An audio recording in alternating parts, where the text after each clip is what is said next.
going on, people? Welcome to United View. Welcome to your latest Manchester United news. But welcome to a special guest back to the channel once again, Miss Semra. How you doing? I'm doing very well. How are you? Yes, I'm very, very good. I'm starting to get a little bit prickly because Manchester United haven't signed anybody yet. But that's a story for another day. I'm not going to bore you with any of that. But I wanted to catch up with you because the last time we spoke, obviously there was a lot going on with the Atletico games and stuff like that. We don't need to talk about what happened there. It's a new dawn. You know, we're under Eric Ten Hag now. And we actually play Atletico again as well in Oslo. Yeah. We're moving on into the present. Everything's and you called it.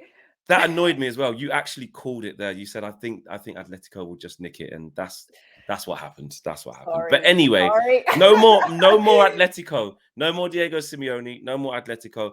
The purpose of today's video is to talk about Barcelona. Everybody in England, I should say Manchester United fans, are really wanting to know the latest situation with Barcelona, how the reports are coming out over there in Spain, and how you understand the situation to be for Barcelona's financial situation. We know about the summit that happened last week, and Laporta talking about raising 700 million, and the Frenkie de Jong situation is boring Manchester United fans to death because we're getting frustrated. But Barcelona's finances, how do you understand them? How do you understand them now? That would probably be the best place to start. So let me start by saying, buckle up and get ready for this wild ride that FC Barcelona are going to take us on, because it really is a roller coaster. So their finances, let's start with a metaphor, actually. I think this might be an easy way to kind of set the tone here and the context of what's actually going on. So imagine somebody who's extremely rich, okay? Hundreds of millions of dollars. They decide to spend it on mansions, on yachts, on private jets, on whatever. All of a sudden, they overspend. And their balance books are in the negative. They don't have any money. So what do they need to do? They need to start selling off those prized assets because they need liquid cash.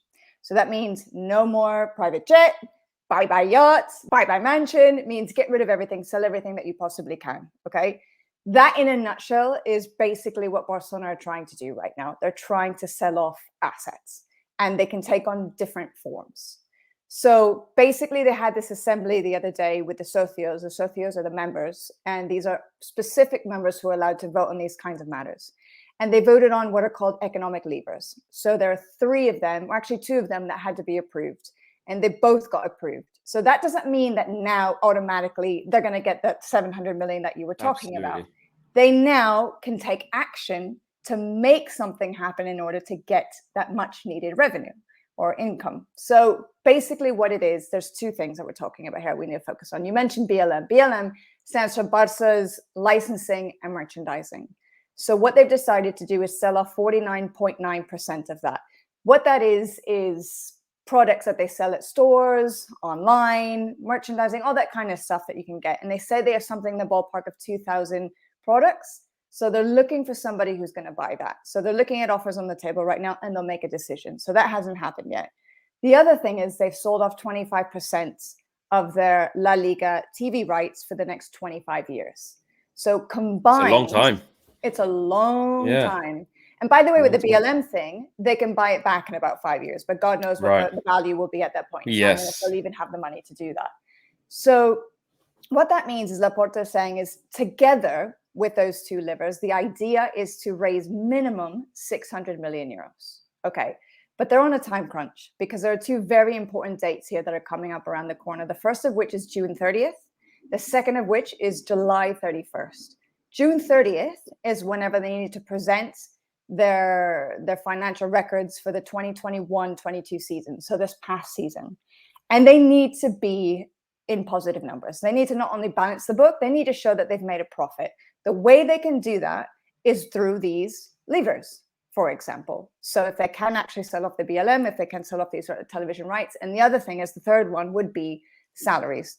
It's estimated that in total, the squad is about 560 million euros worth in terms of salary. It's insane. It's exorbitant. It's much more than Real Madrid. It's much more than most of the biggest clubs in Europe. So the idea that's being reported is that they would have to reduce at least 150 million, and they're starting to make the rounds in the conversations, especially with the highest earners, which is where Frenkie de Jong, will come back to him. He does factor into this, but this is where they're trying to lower some of those figures as well. So all three of those together are massively important, because that would help them to balance the books for the last year and show that they've turned a profit. Otherwise, it would be 3 years in a row where they would have a deficit, where they'd be losing money. And that is really, really bad for the next date, which is July 31st. That is when La Liga, according to the financial fair play rules, they determine what each club can have in terms of a budget, what they're allowed to spend for that season.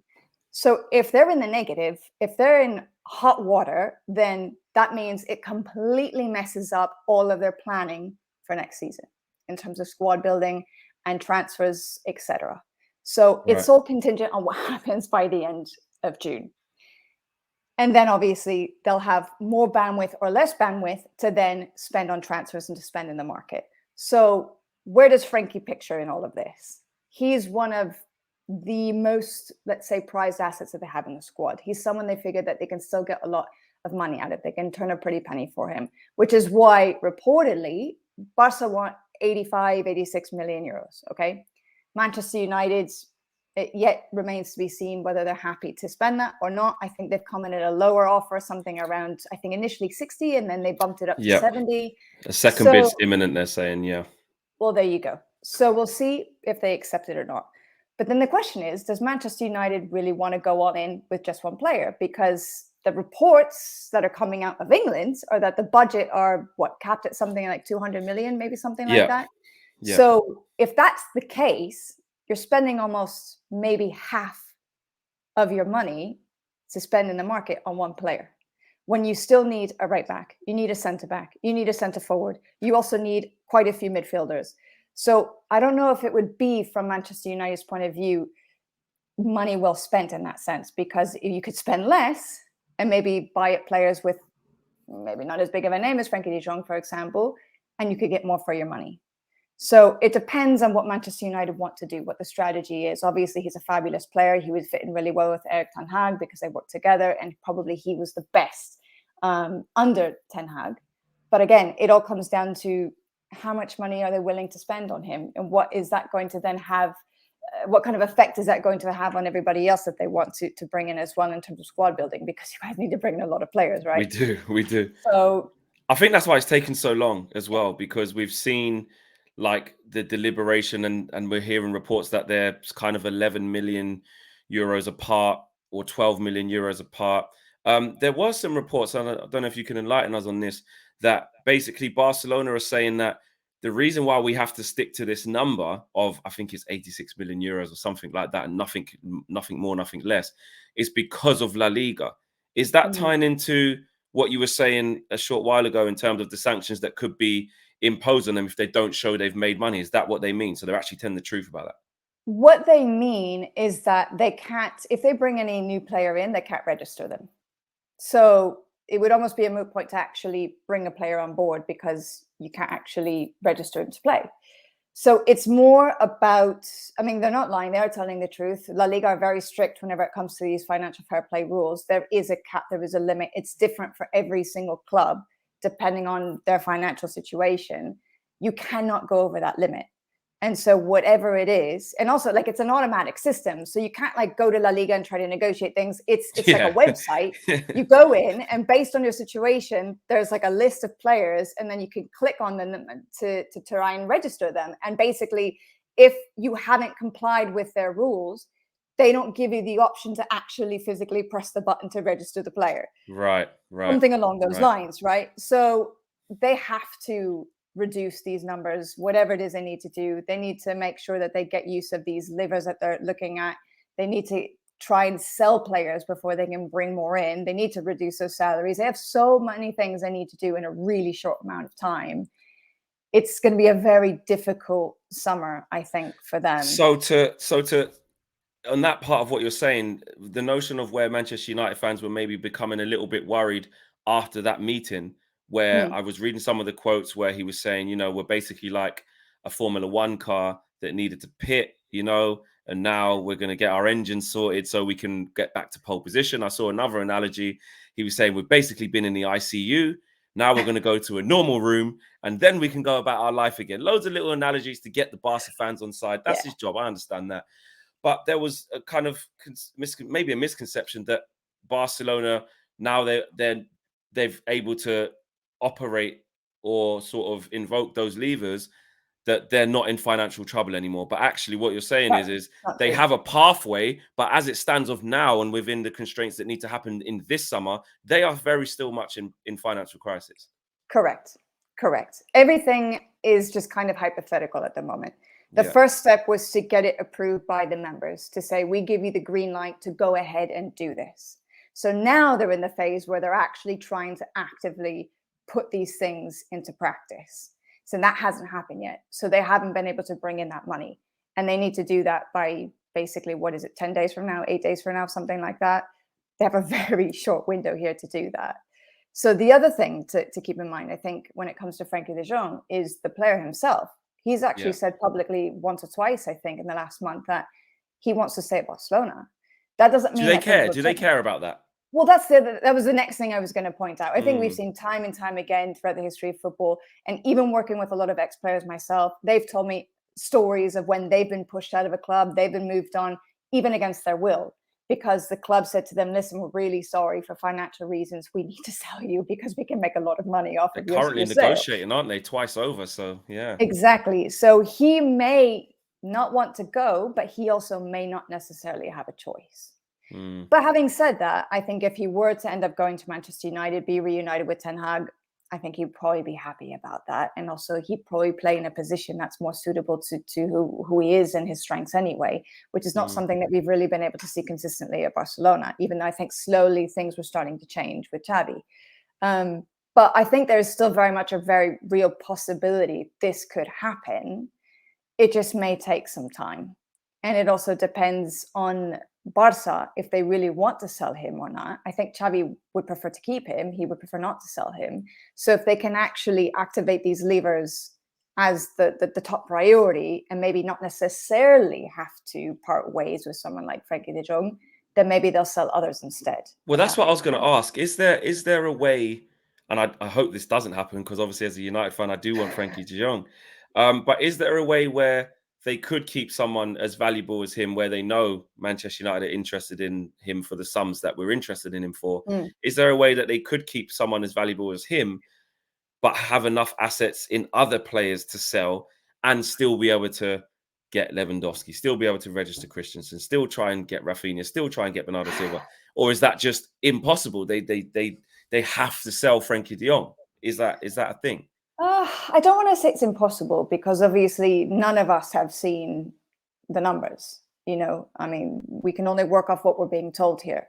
Yeah. And so I think it's very unlikely they would bring in all of those players that you just mentioned. Maybe they get one. Maybe they bring in someone on a free transfer, and all they have to deal with are the agent fees, the sign-on fees, the wages, etc. But they absolutely need to offload players. There's no question about it. So I think it's more a question of who and how they can do it. Do they sell one, like a Frenkie de Jong, because they can get a lot of money off them? Or do they sell 5 that maybe are worth the same, as an example? Yeah. I think it will all depend on what happens in the next, until the end of June. I think it all depends on what happens with these levers. Who would you say is in a stronger position in terms of Manchester United need a player of Frenkie de Jong's quality?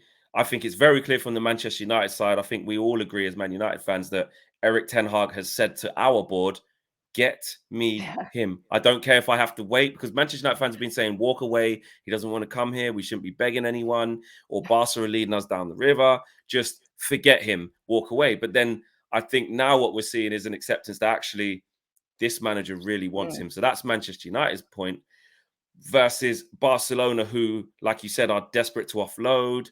They need the money. Both need the deal to happen. But who would you say, in your opinion, has the upper hand? That's a very good question. I would say at this point in time, and it may change again in the next 10 days or whatever, maybe Manchester United, because they can play a waiting game. I mean, they don't necessarily need to be in a hurry to get him. They know that Barcelona are in trouble here. And they know that depending on what happens June 30th, they really may need to lower the price and sell him. Maybe they won't go for 86. They'll say, okay, fine, 75, 70, whatever. Yeah. Because we actually really do need to sell him on at this point in time, because the other things with the two levers, it didn't work. So if that's the scenario, then I think Manchester United, they do have the upper hand. Maybe right now, as of today, Barcelona do have the upper hand because they can afford to wait just that little bit longer, just until June 30th, to see if they can pull off these levers. They can get them activated in time. They can bring in that 600, 700 million euros that they need. In that case, that would ease a lot of the pressure. And then maybe they wouldn't necessarily have to push Frenkie de Jong out the door. Do you think Manchester United know that Barca are hanging on for that June 30th?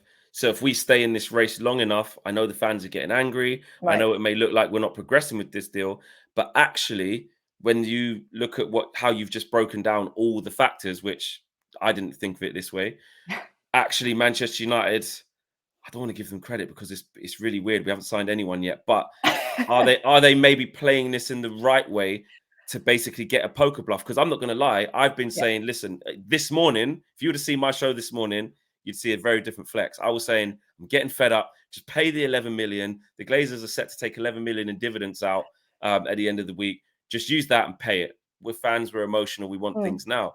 But the way you're breaking it down from a business point of view and where Barcelona actually are, do you think Manchester United are actually aware of that? And that's why it actually is taking this long, because they know Barcelona are in a bad situation? I would assume so. Obviously, I don't know for certain, but I would think so, especially because Barca have been so public about this, and Laporta has been so open and honest about this. And even Javier Tebas, the president of La Liga, has been incredibly open and honest about the whole situation. So all of their dirty laundry has been aired. Everybody knows what's going on. Everyone knows they're broke. Exactly. Everyone knows that they really need money and that they're looking for creative solutions to come up with money. Another creative solution they've come up with, which was approved about 6 months ago in another assembly, for example, was before you could only be a member if you were, I think, I may be wrong about this, so I'm not starting off very well here, but as a member, I think you could only be one if you lived in Barcelona, in terms of like being able to attend the games on a regular basis. Like, it was a pretty localized thing. Not just anybody could be a member, and oftentimes you had to get on a waiting list for a really long time because they only give out a certain number. But now they've decided to open it up to basically anybody in the world who's a fan. And they say, okay, sign up. You can have your membership. You can be part of our international community. It's changed now. So that is one way they're trying to encourage fans to spend their money and to help out the club. So I would say, from a purely business point of view, it's not the worst thing in the world to be a little bit patient and to wait, because there's plenty of time to make this work. And it may even work to Manchester United's favor, as I'm saying. Like, if things don't go well for Barcelona before the end of June, then they're in a pretty strong negotiating position, I think, to maybe lower the price or do something of a deal with Barcelona. So, I mean, maybe not. Maybe Russell will be so desperate that they'll keep it at that price. We'll see. But I think it's really interesting because it's such a complex situation and there's so many different things happening that you can't just isolate Frenkie de Jong and say, well, it's going to happen because of this, or it's not going to happen because of that. Yeah. There's a lot of different things that are playing into this that make it extremely complex. So I imagine this will be dragged out for a while. That is the worst bit. You know the bit, the bit that you just really don't want to hear. But to be fair, I kind of did expect that, to be fair, Semra, because the way it's been dragged out already, the way that Manchester United operate, in terms of how they also want to be seen to be operating under a new regime, i.e. not just paying the premium for players. But then again, this is a top player. If you want to support the new manager, you go and get him as target. What better way than to act quickly, decisively, strong, on the front foot and say, here's Frenkie de Jong, you want him? Here he is, Eric. Who we want now? Okay, you want Anthony? Let's go. that's what we're looking for after such a bad season. But I think because of the economical climate that Barcelona find themselves in, I just think this deal was always going to head this way. And as we edge to June the 30th, so it's June the 22nd now, is it basically who blinks first, who buckles, who shows their hand? It's like a game of poker where Barcelona, the closer it gets to that date and they maybe haven't agreed a fee, maybe they do just say, oh, that 10 million we was pushing for, okay, fine. At least we can say to La Liga, we've got this, or we've got that, or then we try and work a different way. But clearly they want their money and they want their price. Yeah, they might do, because like I said, they need to, at the very bare minimum, balance the books for last season. And the ideal situation would be to show profit. So if they get closer to that date and they see they haven't been able to make a deal with a buyer for all of those other things that we were talking about, and they really need some chunk of money to come in, because it's not just the money that they would get for selling him, it's obviously getting his wages off the books, which, as far as I understand, is one of the highest in the squad. So that could maybe get them across the line in the eyes of La Liga and helping them out for what comes next. So it could be a case of, let's just wait it out. Let's see. Let's put the pressure on Barcelona. The ball's a bit in their court. Let's see how things go over the next 8 days. And then we can try and go back in and make some kind of a deal with them. So more of the same on that one. I wanted to, just before we move on from Frenkie de Jong, kind of finish off on Pau Torres a little bit. I wanted to just get your opinion away from the financial, but actually on the player, football wise, you know, what sort of impact has he had at Barcelona, and how good could he be under Eric Ten Hag once again in the new look Manchester United, in your opinion? Pau Torres? No, Frenkie de Jong. Oh, sorry. Yeah. Frenkie de Jong. How good could he be under this new look Manchester United, under his once manager Ten Hag, and how has he been received and viewed with his time in Barcelona? I think to answer your first question, I think he would do really well with Ten Hag, because I think Ten Hag really wants to change the style of play and wants to change the dynamics of the squad. And he, as we know, is a very possession-based manager. He likes to play with a lot of possession and to move the ball around and to circulate the ball around, etc. And Frenkie de Jong was one of the best players of that Ajax team when he was in charge, and they did exceptionally well in the Champions League. That was really what gave Frenkie de Jong his name in the football world, so to speak. And that's really what caught the attention of Barcelona, what ultimately got him his move there. So to go back to the manager who knows him incredibly well, who got the best out of him that time, I imagine would be a match made in heaven. And obviously it's a position where they could really benefit from having somebody of the quality and the caliber of Frenkie de Jong. It feels disappointing from a Barcelona fan point of view, because a lot of them feel that he never really fully lived up to the expectations. And it wasn't entirely down to his fault. He's had different managers that just didn't really use him in a way that you would want to use him, because of the way that Barcelona play, because of the formation, the style, the roles, etc. So he's an exceptionally talented player. There's no question about that. And I think a lot of Barcelona fans were really hoping that he would stay, because there were glimpses of what could be with Xavi. That relationship was starting to work really well. And he was starting to fit into the sides a lot better towards the latter stages of this past campaign. So you have somebody who is a pretty complete midfielder, who can be box to box, somebody who's really good with his passing game, short range, mid range, long range. Defensively is like, if you could even find a little bit of a weakness, I mean, that's not his strength. The ideal scenario would be to have him in a partnership with somebody who really could be that defensive screen, who could really hold down the fort as the rock of that relationship, and allow him to maybe venture forward a little bit more, to be a bit more creative, because he is probably better, I would say, more in an attacking phase than he is in a defensive phase. So I think he would be a great addition. And if you were to bring someone in like a Pau Torres behind him, who is exceptionally good with his feet, also great with a passing game as well. Unai Emery is a manager who likes that style of football to build out of the back. And if you have those two who can connect together, you could have some real magic there. I think it'd be a really nice partnership. And also, of course, it depends on who would bring in to play alongside him. But he would be a fantastic addition to the squad, I would think.